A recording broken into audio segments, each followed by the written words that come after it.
Vamos a dar inicio a nuestra mesa de Humanidad y Salud. Les presento a nuestros expositores. Empiezo por la doctora Patricia Ovejas. Es doctora en Psicología, especialista en Clínica por carrera hospitalaria, titular de Psicoterapias UCA y de Clínica Psicodinámica en Austral, coordinadora de Centros de Atención Psicológica en la 1114, directora del equipo de investigación de CABA sobre poblaciones vulnerables, autora de libros y artículos. El licenciado Hernán Paz es licenciado en Psicología por la Universidad de Buenos Aires, ha realizado estudios de posgrado en Fenomenología en la misma universidad y en Logoterapia en el Centro Viktor Frankl de Buenos Aires. Ha presentado ponencias tanto en congresos nacionales como internacionales en países como Perú, España y Austria. Es asesor de investigación en Fenomenología en la Universidad de Buenos Aires, UBA-CIT. Trabajó como psicólogo clínico en el Servicio de Internación del Hospital Borda. Actualmente es coordinador, docente y terapeuta del Centro Viktor Frankl de Buenos Aires. Es coautor del libro Lo espiritual no enferma, logoterapia en el tratamiento de personas con psicosis. Y la licenciada Soledad Olave, de Uruguay, licenciada en Psicología UCUDAL, especialista en análisis existencial y logoterapia, psicoterapeuta en centros de salud de la Escuela de Graduados de Facultad de Medicina UDELAR, magíster en políticas de infancia para la prevención de las farmacodependencias, OEA y CLAE.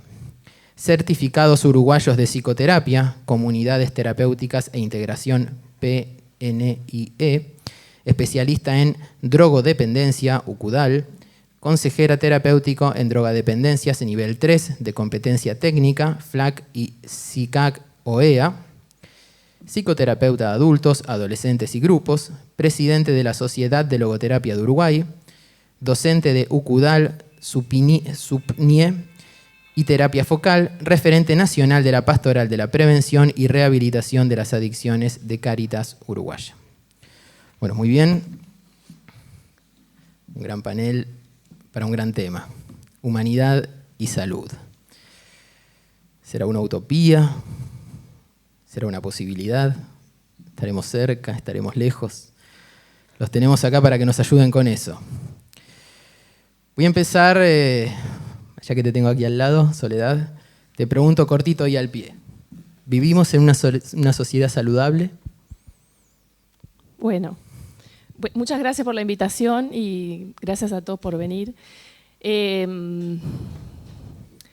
Capaz que yo empezaría por una pregunta que estaba acá, que es ¿qué valores pueden formar parte de la salud? Yo me quedé pensando que para ser saludable de alguna manera tenemos que valorar la salud, me parece. Esto se los digo mucho cuando doy clases a distintos grupos de alumnos, que algunos se preparan para una tecnicatura para ser acompañantes terapéuticos, otros para ser psicoterapeutas en distintos lugares, que nosotros, que somos trabajadores de la salud, para nosotros es normal y es como implícito que valoramos la salud. Capaz que la valoramos en teoría, no siempre en la práctica, porque a veces nosotros no nos cuidamos tanto, pero en principio valoramos la salud. Y no siempre todas las personas valoran la salud. O algunas dicen que la valoran, pero después en la realidad, nosotros en logoterapia siempre nos fijamos de que no es solo un tema teórico el sentido de vida, ¿no? Sino que tiene que ser concreto. Y entonces lo primero es valorar la salud. Entonces ahí ya partimos de una base importante. Y después lo que me quedé pensando en esta pregunta de ¿vivimos en una sociedad saludable? Yo veo actualmente, ahora esto obviamente es un tema enorme porque la sociedad son millones de personas, yo veo algunos focos de valoración de la salud hoy en día, ya desde hace unos años. Por ejemplo, hace 10, 15 años hay algo que yo no veía en las calles y hoy lo veo, gente haciendo ejercicio. Yo vivo en Montevideo, pero recorro mucho el país. Incluso en las plazas en nuestro país hay como unos aparatos de gimnasio en las plazas y siempre hay gente. No sé si lo usan bien o mal, pero hay gente ahí. Y hay gente caminando por ejemplo, en Montevideo sobre todo conozco más esa realidad, sé que en otras ciudades hay, el tema de la bicicleta ha aumentado mucho. O sea, todo lo que es ejercicio físico creo que hay más conciencia. Y creo que hay un poco más de conciencia con la alimentación en algunos grupos de personas de la sociedad. Están cuidando un poco más la alimentación, de ampliar a lo que es verduras. En nuestra cultura somos mucho de la carne. Ampliar a verduras, variedad de verduras, ese tipo de cosas, cuidar los azúcares, etcétera, etcétera. Lo veo, no sé si ustedes lo ven. Y después también, pensando en mi país, hay más acceso a los servicios de salud y hay un poco más de acceso a actividades como de screening preventivo, y también hay un Plan Nacional de Salud Mental que incluye la psicoterapia en distintos modos y para distintas poblaciones, y la gente está yendo. La gente va. Obviamente pienso que es insuficiente, pienso que hay que mejorarlo. Hemos estado incluso en el diseño, ayudando al Estado en esas cosas en su momento, con otros grupos de gente, y bueno, la gente está yendo. Entonces pienso que hay como una cierta conciencia y un tema de valorar la salud en nuestra sociedad. Pienso que hay algunos elementos, pero solo voy a mencionar uno, para no tomar mucho tiempo, que es un tema que perjudica, me parece, a la salud, que es los criterios que tenemos día a día en lo cotidiano en el manejo del tiempo. Creo que eso es un gran estresor de la gente, es lo que yo escucho. La sobrecarga de trabajo, la sobrecarga de tareas, las distracciones, que de repente estás una hora mirando las noticias en el Twitter o en el celular o según el red que cada uno use, y a veces eso también te saca tiempo para otra cosa. O sea, el manejo de los criterios y cómo valoramos las distintas cosas cotidianas para organizar bien el tiempo y no llevar a una sobrecarga, que eso es estresante. O sea, estar sobrecargado de trabajo termina siendo poco saludable. Nada más por ahora. Es cierto, vivimos a las corridas muchas veces.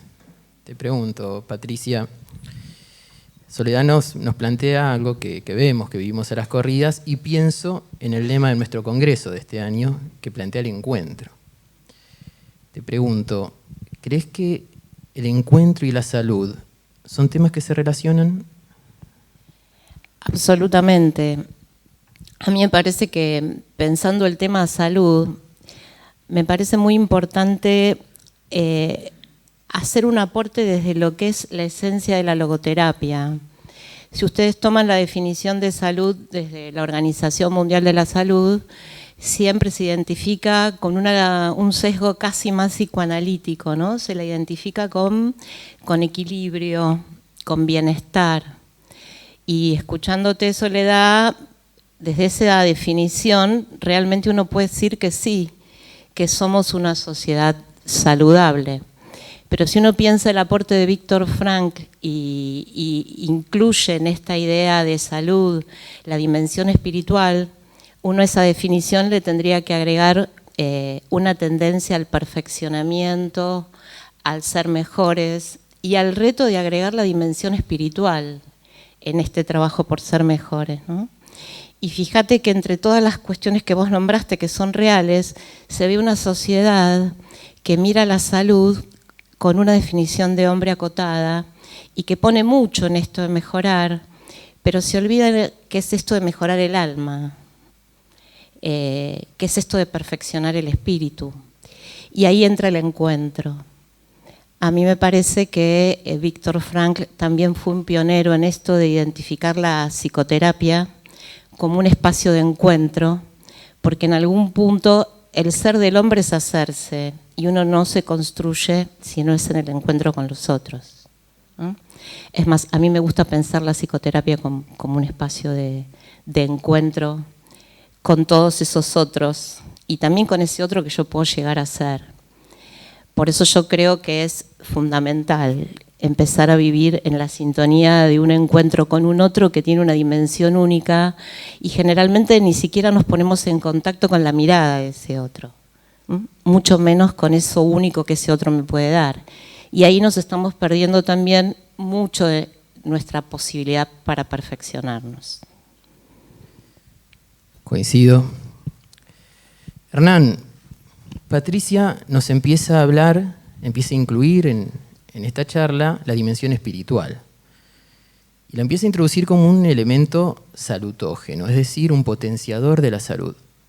Pero te pregunto, desde el otro lugar, desde la patología, ¿crees que el cuerpo y la mente pueden enfermar por cuestiones noógenas? Yo quisiera hacer una distinción conceptual, ¿no? O sea, yo pienso desde la logoterapia el concepto de lo saludable más que la salud, ¿no? O sea, el cuerpo y la mente están interrelacionados. Somos cuerpo, no somos nada más que cuerpo, pero también está la vivencia de lo corporal, ¿no? Frank dice claramente que una persona puede tener un cuerpo sano y una mente enferma, ¿no? Cuestiona la frase mens sana in corpore sano. Y me parece importante, un poco coincidiendo con lo que decía Patricia, volver al registro de uno mismo, el registro de los otros, el registro del tiempo, el registro del espacio, el registro de uno mismo. ¿Qué me pasa a mí? ¿Cómo me vinculo, ¿no? A partir de eso? Porque yo lo que noto es que estamos reaccionando mucho. Es una sociedad bastante... Como sociedad estamos reactivos, me incluyo, ¿no? O sea, la sociedad somos todos. Yo tengo un poco de cuidado en las generalizaciones, ¿no? O sea, en decir la sociedad como si no estuviéramos. Y nosotros estamos ahí. Entonces me parece que una persona que está en una sociedad de un modo saludable es una persona que se puede vincular, ¿no? Pero para poder vincularse hay que poder relacionarse. Hacen falta condiciones básicas como el respeto, como la confianza. Sin confianza y sin respeto no nos podemos vincular. Qué desafío recuperar la confianza en tiempos de la desconfianza. Vos recién, Soledad, nos planteabas, y es algo que vemos, la gente está corriendo, hay nuevas máquinas en las plazas, por lo menos aquí en la ciudad, les cuento, para quienes no son de Buenos Aires, se han instalado en los últimos años en las plazas públicas aparatos públicos para hacer ejercicio y la gente los usa. Podríamos pensar que empieza a haber una mayor conciencia de la salud. Te pregunto por los ámbitos de la salud. ¿Crees que cuestiones como lo espiritual, como valores, empiezan a tomarse en cuenta en los ámbitos de la salud? ¿Te referís, por ejemplo, a personal que trabaja en la salud? Por ejemplo. Bueno, en el DSM-5 ha integrado algunos elementos, ¿no? De los temas de vacío existencial, por ejemplo. Y cada vez más yo noto, tratando de ver lo positivo, ¿no? Porque si vemos lo negativo sabemos que falta muchísimo, ¿no? Está claro. Los últimos documentos que he visto de temas de salud, sobre todo salud mental capaz, pero también salud en general, cardiología, integran bastante la parte de ellos, creo que hay un término que usan mucho que les parece más tangible, capaz que es el tema proyecto de vida. Lo he visto frecuentemente. Como que cuando se refieren a lo espiritual, como que les parece más fácil decir, esta persona, evaluando la salud en el diagnóstico, ¿tiene un proyecto de vida? Y se fijan en eso. He visto muchos médicos o psicólogos que no tienen la formación existencial y sí se fijan en eso. Sobre todo, bueno, yo estoy aparte de la sociedad de la logoterapia en una sociedad que es la integración psico-neuro-inmunoendocrinológica, que acá es muy fuerte en Argentina, tengo entendido. Bueno, ahí tenemos médicos, gente también de la parte social, y ellos se fijan bastante en este tema de proyecto de vida. Y en los documentos de salud en general, salud mental, aparece bastante el tema de, por ejemplo, la parte, lo llama con distintos nombres, ¿no? Esto del encuentro, pero con otras palabras. Y aparece el tema proyecto de vida también. Y por ejemplo, en las prestaciones de salud mental nuestras del Plan de Salud Mental, que es un decreto del 2011, primero que se incluyó prestaciones que son grupales, lo cual es una novedad para nuestro país, que no era, sé que en Argentina eso es más frecuente, en Brasil también, ya desde hace más tiempo. Para nosotros fue bastante novedoso, incluso a la gente al principio no le gustaba eso de exponerse en un grupo, sobre todo en las ciudades más pequeñas, que son la mayoría en nuestro país, son pequeñas, salvo Montevideo y que tampoco es tan grande. Somos 1,5 millones más o menos, un poquito más. Entonces ya ahí, cuando vos integrás lo grupal en la salud, estás dando paso a lo que es el encuentro, el apoyo, y esto tiene que ver mucho con esa dimensión de espiritualidad, en el sentido de somos un grupo, estamos viendo la misma situación, y también la elección de las temáticas en salud mental últimamente. Han abordado temas que son, por ejemplo, tenemos grupos de estos modos grupales, que son para familiares de personas que han sufrido, algún miembro de su familia ha tenido una muerte reciente. O sea, le llamamos grupos de duelo informalmente, y también tenemos para familiares de personas que han hecho intentos de autoeliminación o se han suicidado. Bueno, por decir un ejemplo, ¿no? Después hay muchas otras temáticas, pero creo que eso responde más a el conocimiento de lo que son, no tanto el tema de suicidio, pero el otro, duelos, es un tema de la vida, es un tema del ciclo vital. Algún día vas a perder un familiar. Entonces creo que de a poquito se ha ido incorporando. Otro indicador interesante también de cómo lo espiritual, la espiritualidad va como tiñendo mucho. Yo estuve muchísimos años en el movimiento de las comunidades terapéuticas a nivel latinoamericano y mundial, y allí la logoterapia es como lo normal, o sea, ya está totalmente integrada en prácticamente todos los programas terapéuticos, y lo espiritual es, o sea, la base de los programas es los valores, o sea, ya ahí ya empezamos. O sea que ahí hay un gran camino hecho, me parece. Y después en Uruguay tenemos la experiencia hermosa de la Federación de Psicoterapia, la Federación Uruguaya de Psicoterapia, que empezó en el año 2004, que no es una federación con miembros personales, sino institucionales. Por ejemplo, la Sociedad de Logoterapia fue fundadora allí. Yo también estuve en la Federación de Comunidades Terapéuticas, que ahora no existe más, pero en su momento estuve en la fundación. Y bueno, todas las corrientes en psicoterapia convivimos ahí adentro. Hacemos una vez por mes unas especies de ateneos, se le podría llamar, o intercambios, de orientaciones distintas. Y bueno, la experiencia cuál ha sido que los aportes existenciales, que hay varias, es decir, de logoterapia somos 2, el CELAE y la Sociedad de Logoterapia miembros, creo que sigue estando el CELAE miembro, y después hay algunos corrientes, como podría llamarse humanistas, que tienen en cuenta también la parte espiritual, y ha sido totalmente bien recibido. O sea, tenemos reuniones, vienen personas especialmente más como de lo cognitivo-conductual, del psicoanálisis, y es más, nos llaman a dar clases como integrar lo espiritual en sus materias, digamos, en sus cursos. Entonces, de repente damos una clase o 2. Pero creo que ha dado frutos el trabajo de Frankl. Cuando uno mismo toma libros de otras corrientes, está Frankl en la bibliografía, y estos tipos de intercambios que se han dado. Yo creo que hay un gran avance, que en la salud cada vez más se ve la parte de valores, de espirituales, etcétera, que hay mucho camino todavía, pero creo que se está mejorando. Qué buena noticia nos das con estas novedades que por lo menos yo desconocía y son muy gratas. Patricia, Frankl hablaba a veces de manera más directa, otras de manera más indirecta acerca del concepto de salud. Una de sus definiciones de salud tenía que ver con una tensión entre lo que ya se logró y lo que aún está por lograrse. Te pregunto, en primer lugar, ¿qué cosas crees vos, primeramente de la sociedad en la que vivimos, que pueden colaborar con un desequilibrio en esta tensión, una ruptura en esta tensión, y qué podemos hacer ante eso? Bueno, vos tocas una de las bases de lo que es el motor del psiquismo humano para Viktor Frankl. Y acá tenemos otra diferencia absoluta con otras escuelas.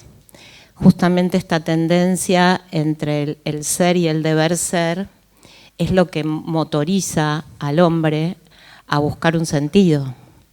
Y vos fíjate que esto está totalmente relacionado con esta tendencia al perfeccionamiento que para Viktor Frankl es motor de salud. Vos fíjate que en todas las psiquiatrías, ustedes recordarán las psiquiatrías clásicas, cuando se estabilizan los síntomas de cada neurosis, aparece un vacío, que no es más que un vacío existencial. Y es un vacío que tiene que ver con la ausencia de sentido, con la falta de la vida pensada como una misión trascendente. Y esto tiene que ver con esta tendencia entre lo que es y lo que yo puedo lograr que eso sea, entre lo que soy y lo que yo puedo lograr ser. Esta es una clave. Es una clave que nos conecta con algo fundamental, y yo creo que Viktor Frankl es el padre de la filosofía incorporada a la psicología clínica. Es el que de verdad lo teoriza. Y esto no es menor, porque el trabajo con los valores tal vez tenga que ver, como bien dice Soledad, con elementos que incorporan muchas otras escuelas, pero no los incorporan desde el centro de la teoría y no los fundamentan desde el centro de su teoría como parte esencial de la práctica clínica. Al punto que podemos decir, como con Mario Caponetto, que dos cosas fundamentales en esta línea. Primero, Mario Caponetto dice que Frank nos trae antiguas novedades. Esto de incorporar los clásicos, filósofos clásicos a lo clínico, ¿no? Como esta manera para mostrarnos que tenemos que tender a ser mejores, a adquirir valores, a cambiar la filosofía de vida. Ustedes saben que la filosofía de vida también es parte del inconsciente y puede arruinarnos la vida si uno no detecta esa influencia. No tener una filosofía de vida elevada que me lleve a tender a ser más puede dejarme a media asta. El doctor Spock escribió una carta pidiéndole perdón a toda la sociedad norteamericana antes de morir, justamente por esto. Justamente por olvidarse de este aspecto que incorpora Viktor Frankl y teoriza y fundamenta su corriente a partir de esta cuestión. Por eso yo creo que si nosotros queremos trabajar en salud, no nos tenemos que olvidar que parte de lo que tenemos que evaluar antes de un alta es evaluar si la persona ya descubrió su misión en esta vida. Si no, como dice Viktor Frankl, vuelve a enfermar. Pero además no solo vuelve a enfermar, sino además está perdiendo el motor de la felicidad. Ustedes saben que Aristóteles define la ética como la ciencia que estudia los actos que hacen al hombre feliz. ¿Y cuáles son estos actos que hacen al hombre feliz? Los que perfeccionan sus potencias específicamente humanas, fíjate. Otra vez esta tensión hacia el deber ser. Entonces a mí me parece que esto no es menor. Yo siempre digo a los alumnos en las dos universidades que doy clases y también cuando daba en la UBA, les guste o no les guste Sigmund Freud, ustedes no pueden dejar de estudiar algunas cuestiones para hacer un diagnóstico de estructura. Y eso lo saben todos.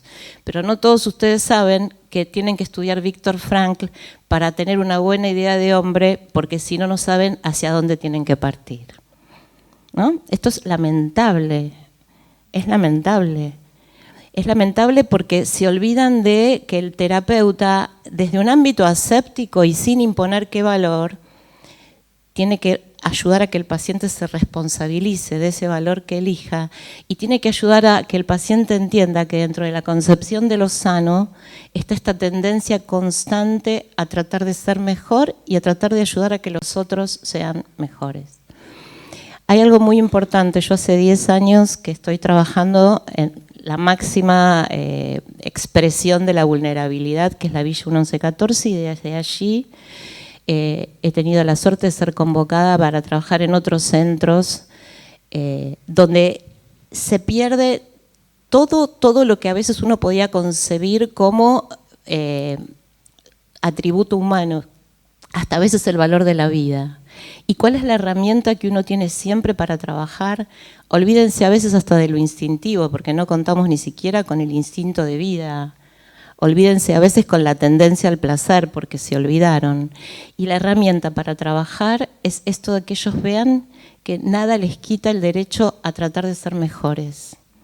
Y ahí traemos el futuro en el cual puedo ser mejor como un instrumento que modifica el presente. Casi todos los psicólogos saben que el pasado se puede hacer presente, pero muchos olvidan que el futuro se puede hacer presente cuando yo trabajo para que el otro entienda que puede ser mejor. Y esto da felicidad aún en las máximas carencias. Así que... Nos da esperanza eso. Pero tengo una preocupación. A ver, Hernán, si me ayudás. Nos cuenta Soledad que efectivamente pareciera haber una conciencia creciente acerca de la importancia de la salud.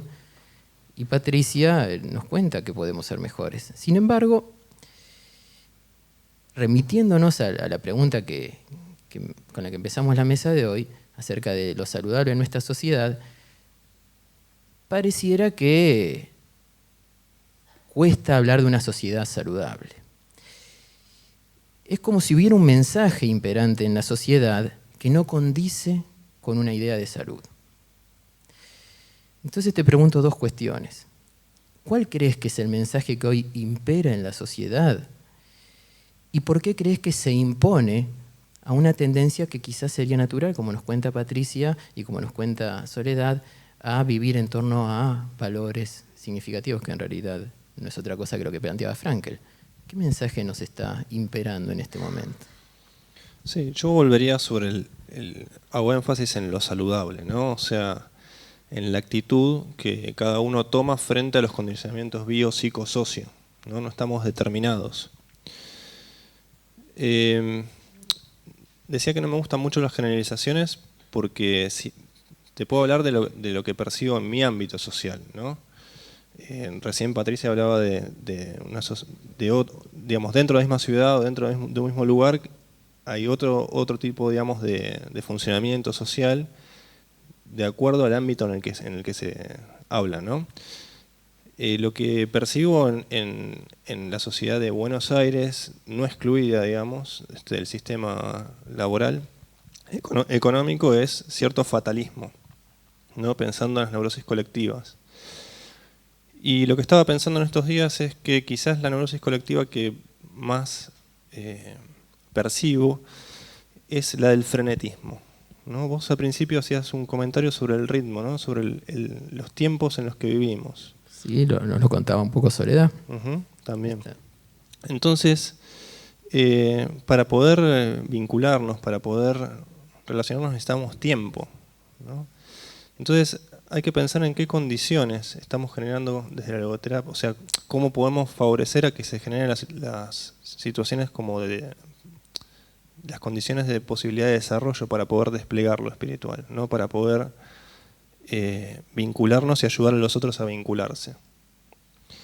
De este modo, los valores de vivencia, los valores actitudinales son fundamentales, ¿no? Entonces, me parece importante volver a, como decía Patricia, a la propuesta de Frank que toma de Scheller, ¿no? Que toma de los filósofos, una mirada superadora, pero a la vez realista. Somos optimistas trágicos, decía Frankl, ¿no? A pesar de la tragedia, vemos la capacidad de lo posible. Y eso también lo toma de Scheller, ¿no? Esta Gestalt de la temporalidad.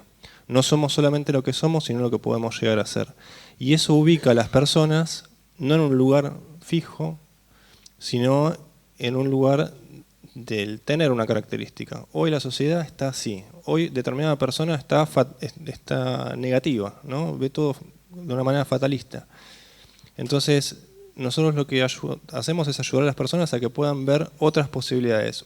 Una gama de colores frente al blanco o negro. Creo que tenemos la responsabilidad de asumir nuestro lugar en la logoterapia en favorecer favorecer las condiciones para que las personas puedan encontrar sentido a pesar de lo que parece que no tiene sentido. Es necesario hacer un autodistanciamiento, bueno, ver qué es lo que podés hacer con lo que tenés.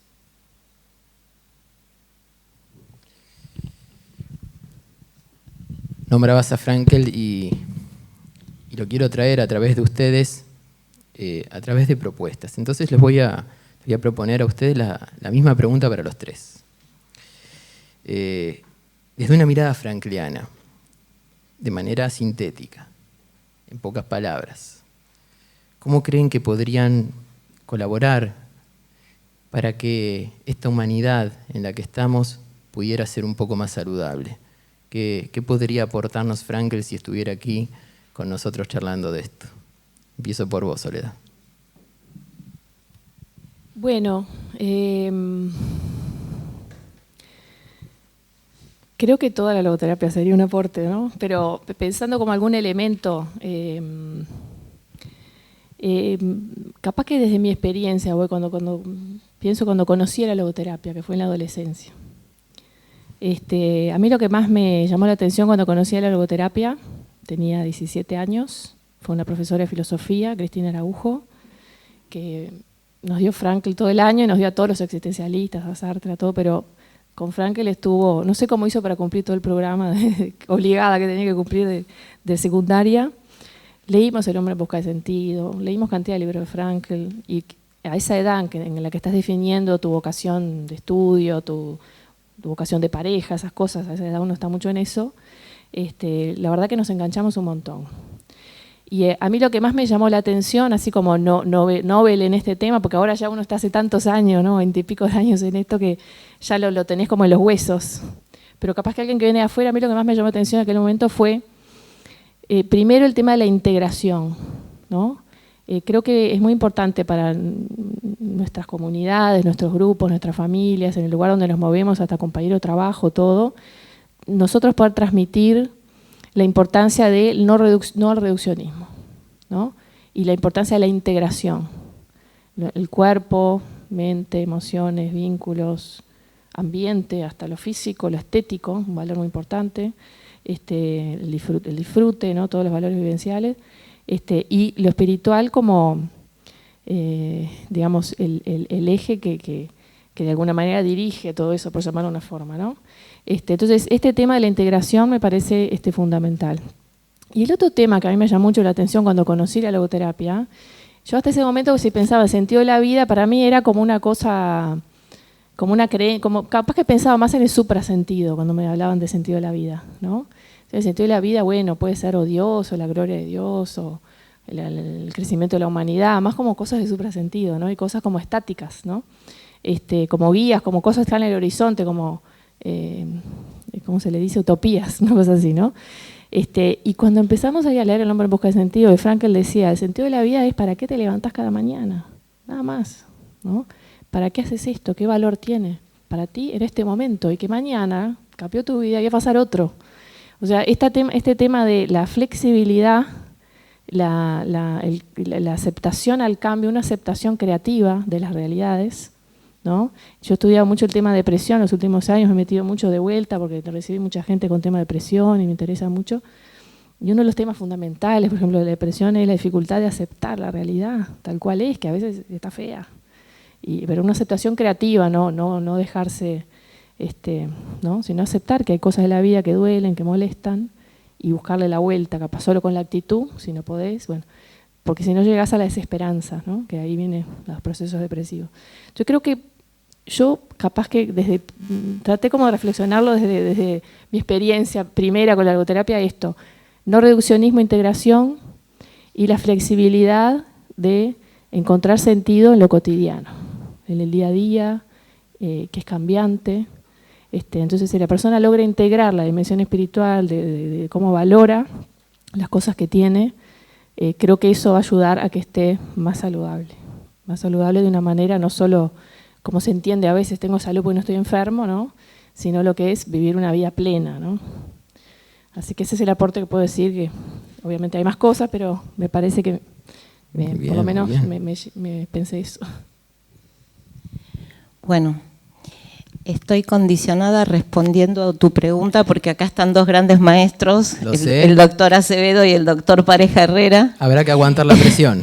De quienes aprendí mucho, y no solamente de quienes aprendí mucho, a quienes les tengo que agradecer tal vez el gran aporte que puedo transmitir en el nombre de la logoterapia, que es que gracias a seguir esto que aprendí en teoría, entendí que uno puede creer en los milagros, ¿no? Porque acá hay dos conceptos que para mí son básicos, que aprendí de la logoterapia. Uno tuvo que ver con mi tesis de licenciatura, y es el concepto del Homo patiens. Pero el Homo patiens de Viktor Frankl no es el hombre que sufre, punto. Es el hombre que a partir del sufrimiento puede crecer.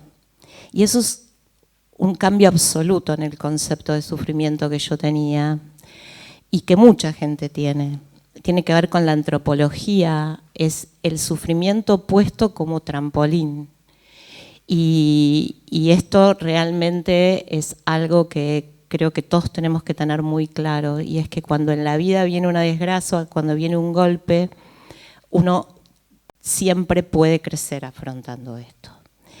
Y además esto se une con el segundo aspecto, que es el concepto de absoluta libertad que tiene el hombre pudiendo elegir una actitud correcta y eligiéndose uno a partir de la manera en que elige esa actitud correcta. Y esto para mí es un canto de libertad, un canto absoluto de libertad, y que tiene que ver con esto que yo decía recién, ¿no? Yo acompañé a muchas personas a lo largo de mi vida profesional siguiendo estos dos conceptos, y tuve la suerte de ver cambios que ni ellos mismos se habían imaginado. Realmente ustedes, cuando empiezan a estudiar, les parece a lo mejor que son cosas que suenan lindas filosóficamente, pero tienen un asidero absoluto en la realidad. Cuando la persona aprende que el destino no es fatal, sino que es un destino que me llama a superarme, y cuando uno entiende este concepto de libertad a partir de que yo siempre puedo elegir la manera en que tomo este reto del destino, empieza a haber cambios que ni ella misma se imagina. Así que creo que esto es, y por esto también agradezco a los que me lo enseñaron, y agradezco profundamente a un genio que mostró con su propia vida que estos dos conceptos eran posibles. Todos saben que Viktor Frankl no creó su teoría en los campos de concentración, pero yo siempre digo que ahí mostró que era absolutamente cierta, ¿no? Y bueno, nosotros cotidianamente creo que también modificando nuestras vidas y ayudando a modificar las de nuestros pacientes, también podemos mostrar que estos aportes son absolutamente ciertos y que caen en el terreno del milagro.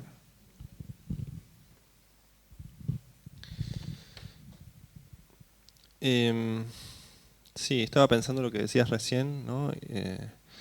Que nosotros a veces hacemos énfasis en los valores de actitud, ¿no? Y creo que también no hay que olvidarse de los valores de creación y los valores vivenciales.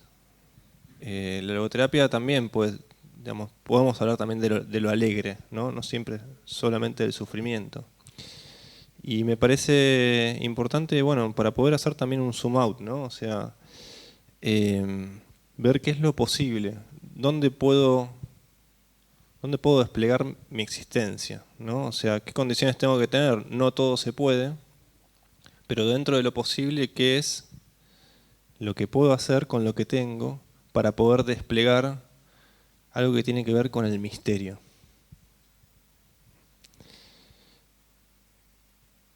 El sentido de la vida no es el sentido de la vida, sino es el sentido en la vida, ¿no? En la vida concreta, y es una pregunta de todos los días.